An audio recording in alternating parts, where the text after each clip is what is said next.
सादर जय श्री कृष्णा। माँ श्री नर्मदे हर, श्री कुंज बिहारी, श्री हरदास। संत सिंगाजी महाराज की जय हो, श्री महाराज जी की जय हो। हम हैं सिंगाजी गांव में और प्रातः बेला का समय है। रात्रि में तो हमारे भैया जन आए हुए थे, विजय भैया, गौरव भैया, सचिन भैया, आदरणीय हरिशंकर दादा भोले और राजेश दादा, तो उनके साथ तो दर्शन किए ही थे, मगर अब हम सभी पुनः प्रातः दर्शन मैयाओं को लेकर चलते हैं सिंगाजी दर्शन के लिए। रात्रि में आप सभी को ठीक से दर्शन हुए भी नहीं होंगे, तो चले प्रातः आनंद पूर्वक दर्शन करते हैं।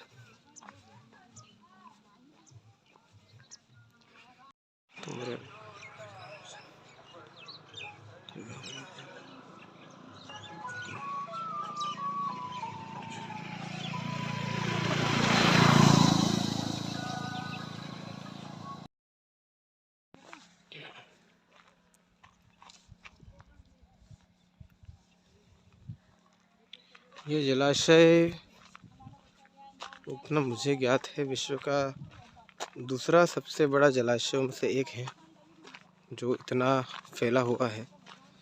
इस जलाशय में करीब, इस परियोजना में 258 के करीब गांव जो हैं वो डूबे हैं। जहां जल भराया है 258 गांव हैं। उसमें से यह संत सिंगाजी महाराज का स्थान है जो इसमें बीच में बना हुआ है। इसके आसपास पूरा जल भरा हुआ है और करीब 80 फुट पानी यहाँ पर भरा हुआ है। जो मुख्य संत सिंगाजी महाराज का स्थान था वो यहाँ से 80 फुट नीचे है। जो प्राचीन समय का जो दर्शन थे, समाधि थी, वह 80 फुट नीचे है। तो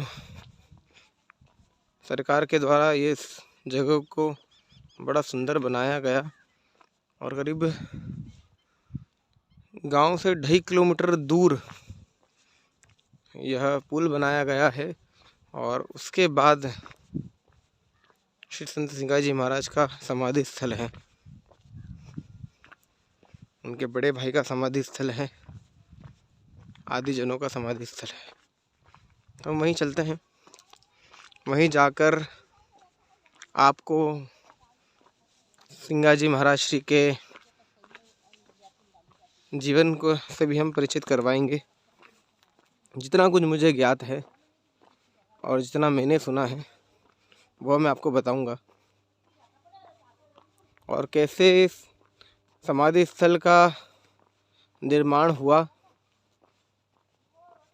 वह भी मैं आपको बताऊंगा। 2000 के समय में जब ये स्थान को बनाने का कार्य हुआ वो कैसे हुआ, क्या अड़चनें आई और क्या लीला हुई, क्या चमत्कार हुआ, वो भी मैं आपको बताऊंगा। पहले हम दर्शन करेंगे, उसके बाद इसके ऊपर चर्चा करेंगे।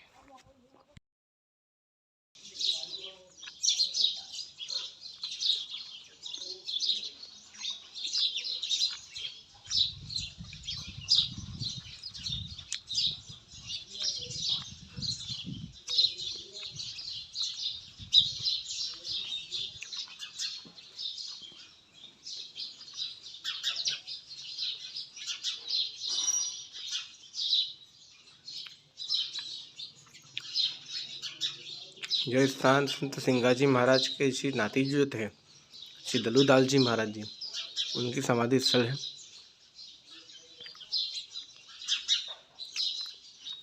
और संत सिंगाजी महाराज जी के बाद उनके कई सारे परिवारजनों की यहाँ समाधि स्थल बनाया गया है, जैसे माता गौरबाई, बड़े भाई लिम्बा जी, बहन कृष्णाबाई, पत्नी यशोदाबाई, द्वितीय पुत्र भोलू जी, तृतीय पुत्र सदू जी, चतुर्थ पुत्र दीपू जी, भांजे हरिदास जी, शिष्य नारायण दास जी, प्रथम महंत बालाजी और तृतीय पुत्र पंकज दास। तो यह उनके परिवार की और प्रथम महंत श्री बालाजी की शान है। एक यह भी स्थान है।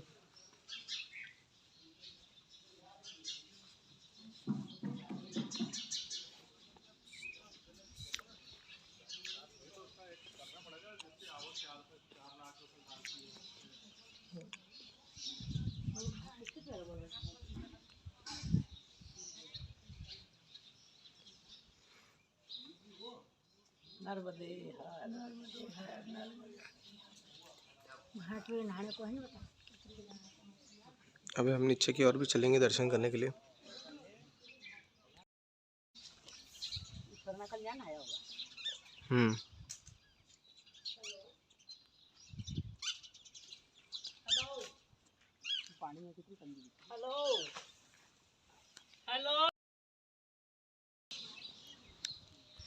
संत सिंगाजी महाराज के जीवन परिचय के बारे में हम जाने तो वैशाख सुदी में बाबा का जन्म हुआ 16वीं शताब्दी में, और यहीं पास में ही बड़वानी ज़िले में है खजूरी गांव, वहाँ पर बाबा का जन्म हुआ।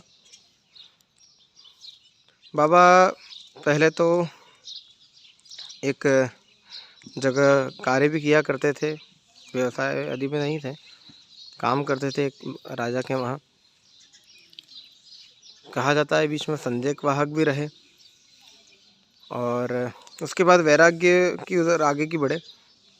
वैसे बाबा के बारे में यदि जानकारी कही जाती है तो बाबा गवली परिवार से थे, बालों के परिवार से। और बाबा जो हैं संत सिंगाजी महाराज बड़े ही पशु प्रेमी थे, वातावरण प्रेमी थे, और पशु की रक्षा इनका मुख्य विषय रहा है। बाबा की समाधि जो है वो श्रावण सुदी में की गई है, यहीं सिंगाजी जो पिपलिया गांव है यहीं पर खंडवा क्षेत्र में। और बाबा का मन था कि उनका जो समाधि हो वो जलाशय में रहे, और ये बात उन्होंने कह भी दी थी। कई समय तक अपने कर्तव्य का निर्वहन करते हुए, अर्थात भक्तों की रक्षा और अनेक अनेक चमत्कार दिखाते हुए बाबा ने यहाँ पर सभी भक्तों का कल्याण किया। श्री ठाकुर जी से जोड़ा, प्रेम से जोड़ा, वातावरण से जोड़ा, पशु प्रेम से जोड़ा। तब एक जन्माष्टमी के समय पर कुछ त्रुटि होने के कारण गुरुदेव ने हल्का सा क्रोध में आकर कह दिया था कि जाओ, अगली जन्माष्टमी पे मैं तुम्हारा मरा हुआ मुंह देखूं। तो श्रावण के समय पर अपने गुरु की आज्ञा मानते उन्होंने अपने शरीर को छोड़ा, समाधिस्थ हुए श्रावण में। और गुरु की आज्ञा यह भी पालन की, गुरुदेव ने कहा था कि मरा हुआ मुंह देखूं। तो जब गुरुदेव का इस बात का पता चला कि अब मेरा शिष्य सिंगाजी नहीं रहे, तो दर्शन करने के लिए घर पे सबसे मिलने को गुरुदेव जाने लगे। तो बीच में ही गाय भैंस चराते हुए बाबा अपने गुरुदेव से मिले, उनको प्रणाम किया, दंडवत किया, चर्चा की और कहा कि बाबा आप घर को चलें, मैं कुछ देर में आता हूँ। तो गुरुदेव ने पूछा कि मैंने तो ऐसी ऐसी बात सुनी है कि तुम अभी संसार में नहीं रहे। कहा बाबा लोग हैं, बातें करते रहते हैं, आप घर को चलिए। जब घर पे गए तो सब रो रहे थे। तो गुरुदेव ने पूछा कि क्यों रो रहे हो, क्या बात है? सिंगाजी तो यहीं हैं, आप सब ऐसी भ्रांतियाँ क्यों फैला रहे हैं?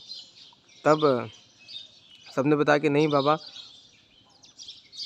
वह अब इस संसार में नहीं रहे। और बाबा का निवेदन था कि उनकी कोई भी ऐसी स्थान नहीं बनाया जाए जहाँ उनका पूजन होता रहे। तो आज जो हम समाधि स्थली देख रहे हैं, यहाँ पर जो चरण पादुका के हम दर्शन करते हैं, संत सिंगाजी महाराज की चरण पादुका नहीं है, ये उनके गुरुदेव जी की चरण पादुका है, जो अपने मस्तक पर लेकर वो यहाँ पर विराजमान है। बाबा ने जब श्रावण में अपने ब्रह्म तत्व का उजागर किया और समाधि में बैठे, तब उन्होंने कहा कि मेरे अंदर से, मेरी आत्मा से एक ज्योति प्रकट होगी। संध्या शाम का 4 बजे का समय दिया बाबा ने, और वो ज्योति आज भी अखंड ज्योति के रूप में यहाँ विराजमान है। तो हम संत सिंगाजी महाराज के दर्शन करना चाहें तो आज वो ज्योति के रूप में ही हमें दर्शन प्राप्त होते हैं, और अखंड वो ज्योति आज तक प्रज्वलित है, बुझी नहीं है। अब बात करते हैं यहाँ के मंदिर निर्माण की। तो जलाशय भराने पर दिग्विजय सिंह जी यहाँ पर आए थे जब उनकी यहाँ सरकार थी, और जब वो यहाँ पर ओमकारेश्वर और यहाँ पर प्रवास के लिए आए तो यहाँ पर भी दर्शन करने को आए। कुछ ही दूर पर यहाँ पर उनका हेलीपैड पर हेलीकॉप्टर उतरा, दर्शन करने आए। दर्शन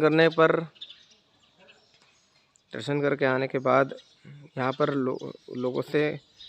लोगों ने कहा भी सही कि आप बाबा के बारे में कुछ कहें, और यहाँ जल भराने वाला है तो आप इस परियोजना में संत सिंगाजी महाराज के स्थान का कैसे बनवाएंगे, क्या करेंगे, हमें बताइए। तो उन्होंने कह दिया था कि यहाँ पे भी कुछ धन देकर इस स्थान को कहीं दूसरी जगह बनवा लो, क्योंकि ये तो जल में रहेगा। और जब वो जाने लगे तो उनका हेलीपैड से हेलीकॉप्टर उड़ा ही नहीं। फिर क्षमा याचना करी और कहा कि बाबा आपका स्थान यहीं पर बनेगा, और हमारी सरकार रहते हो तो यहाँ पर कोई कुछ नहीं कर पाएगा। उसके बाद यहाँ पर करोड़ों रुपए का धन भी दिया गया और इस पूरे मंदिर प्रांगण का निर्माण कराया गया। बीच में टापू बनाया गया, और जिस स्थान को आप अब देख रहे हैं यह पुराने स्थान से करीबन 70 से 80 किलोमीटर ऊपर बना हुआ है। 70 से 80 फीट ऊपर बना हुआ स्थान है यह। तो बड़ा ही दिव्य और चमत्कारी स्थान है। कहते हैं कि जो लोग ग्वाल गैयाएँ रखते हैं अपने घर में, गैया पालन करते हैं, और वो लोग यदि गाय को कुछ हो जाता है, पशु कुछ हो जाता है, तो बाबा के नाम की मनोकामना कर बाबा के दर्शन के लिए मनोकामना कर कि उनकी गैया ठीक हो जाए, उनके पशु ठीक हो जाए, इस भाव से रखकर यदि वो करते हैं तो उनकी गैयाओं की रक्षा होती है। और फिर यहाँ आकर वह लोग बाबा को नारियल और धूप दीप नैवेद्य आदि करते हैं। तो चलें, आरती का समय हो गया है, दर्शन करते हैं आरती का, फिर आगे की चर्चा हम बाद में करेंगे।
हम्म,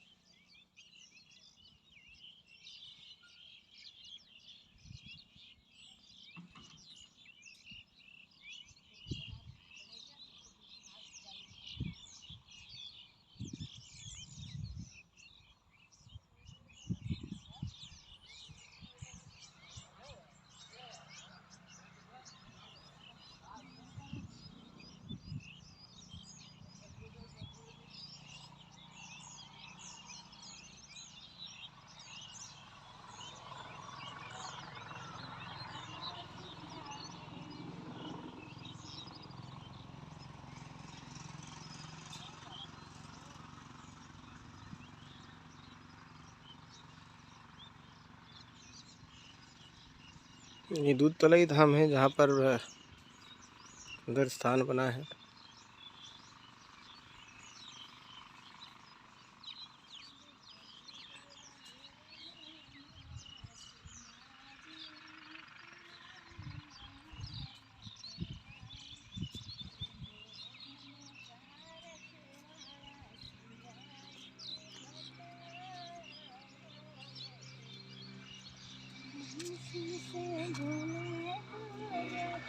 है आश्रम में और अब समय हो चुका है, आगे की ओर चलते हैं।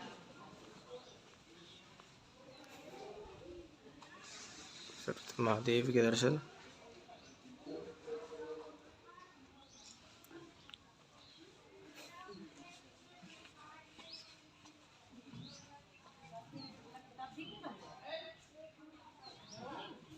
ध्यान स्थली बना रखी है और श्री राधा कृष्ण की मूर्ति की स्थापना श्री चंदान स्वामी के सानिध्य में की गई। आइए श्री ठाकुर जी, राघवेंद्र सरकार श्री ठाकुर जी के दर्शन करते हैं। जय जय।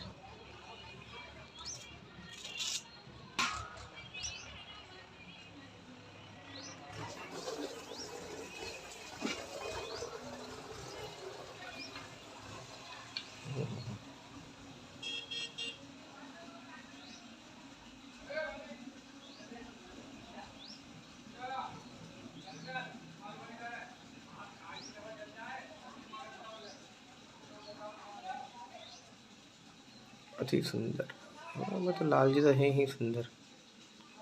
सुंदर शब्द भी इनके सामने छोटा पड़ता है। जय जय। लाडले लाल की श्री जी की जय, राधा रानी सरकार की जय। चलिए अब आश्रम से आगे निकलने का समय हो चुका है, विलम्ब हो रहा है। हम चल दिए हैं सिंघा जी आश्रम से आगे की ओर। यहाँ से भीड़ करीब 5 किलोमीटर है, तो चले। हम भीड़ गांव आगे पार किया है। बड़ा ही संपन्न गांव है, सक्षम गांव है।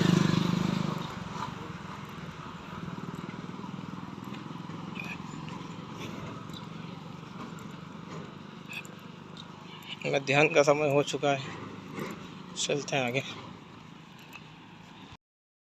है माँ रेणुका द्वार, रेणुका माता मंदिर पर आए। अंदर चलते हैं, दर्शन करते हैं, इतिहास जानते हैं। किस समय ये मंदिर बना, कैसे बना, किसने बनाया।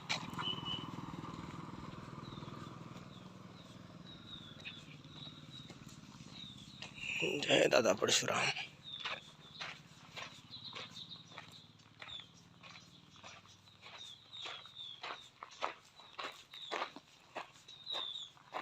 यहाँ तो कोई दिख नहीं रहा है जो जानकारी दे सके, मगर मंदिर बड़ा प्राचीन दिख रहा है।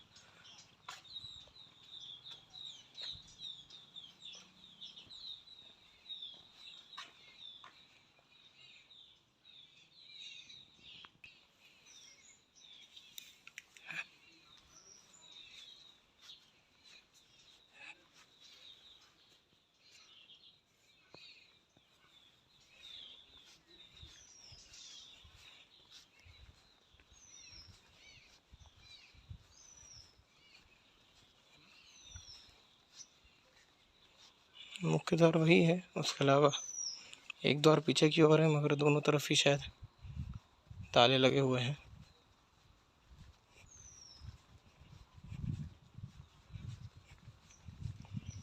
तो अंदर प्रवेश कर पाना संभव नहीं है। दर्शन की लालसा जरूर है,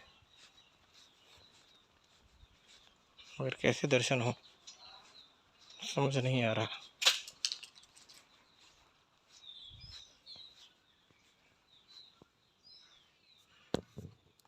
अंदर के दृश्य को आप देख सकते हैं। उधर उल्टे हाथ की तरफ मंदिर है।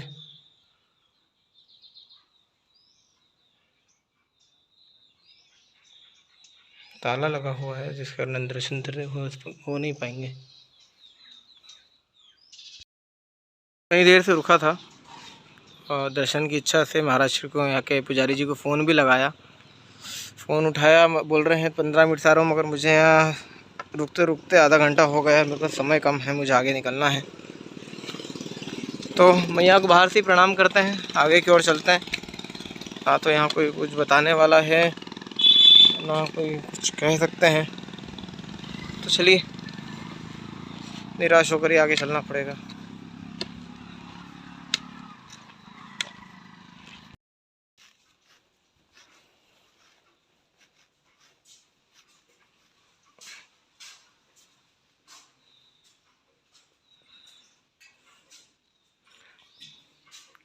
महाराज जी, यहाँ के बारे में थोड़ा सा बता सकते हैं मुझे आप? जी, मंदिर कितने साल पुराना है ये महाभारत कालीन का है, पांडवों के समय का। अच्छा, और रेणुका माता कौन? ये परशुराम जी की माता, परशुराम जी की माता जन है ना, जंगदमनी ऋषि की पत्नी। तो यहाँ पर मंदिर होने का कारण? ये तो शुरू से माता जी मतलब यहाँ कैसे विराजे? विराजमान, ये तो शुरू से आए थे ना। अच्छा, तो ये अंदर से प्रतिष्ठित मूर्ति है, पांडवों के पहले से मूर्ति यहाँ विराजमान है, मतलब अंदर से निकली हुई है। हाँ, जय चले जय। जाओ ना, देखो। जा सकते अंदर? हाँ, जा सकते। परम सौभाग्य हमारा मैया के दर्शन करने का। तो ये हाथ पहले से ही हैं इनके? नहीं, ये बाद में बना, ये बाद में बनवाए हैं। ये माता जी के हाथ ऐसे। अच्छा, तो उनको श्रृंगार धराने के लिए फिर बाद में बनाए गए हैं। जय हो। और ये पीछे जो मूर्तियाँ हैं, ये अभी पुरानी ही हैं? ये सब पुरानी मूर्तियाँ हैं, प्राचीन समय की ही है। परशुराम जी, ये परशुराम जी हैं, शारदा मैया, शारदा माता है।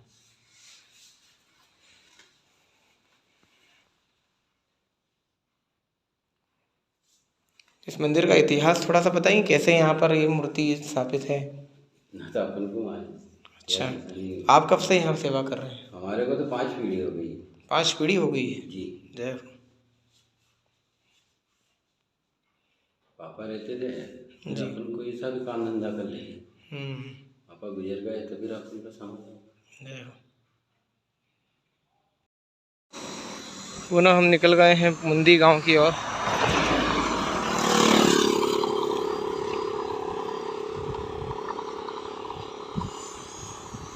मध्याह्न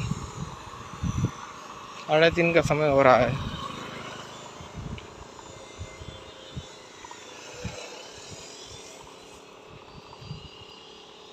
और करीब 1 किलोमीटर है मुंदी यहाँ से। चलो, हम लोग आ गए हैं गायत्री मंदिर मुंदी।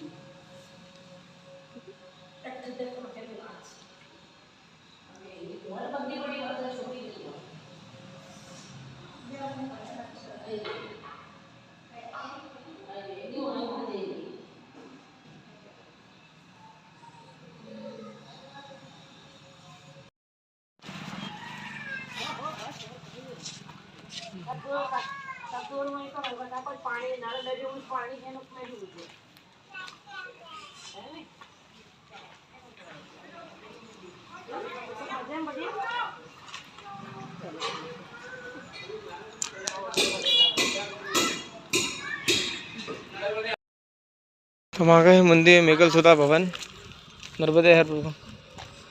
आज हमारा भाव है यहीं विश्राम करें, कल फिर आगे की ओर में। और मंदिर गांव के चौराहे पर माँ जगदम्बा का बड़ा ही सुंदर दिव्य स्वरूप विराजमान है।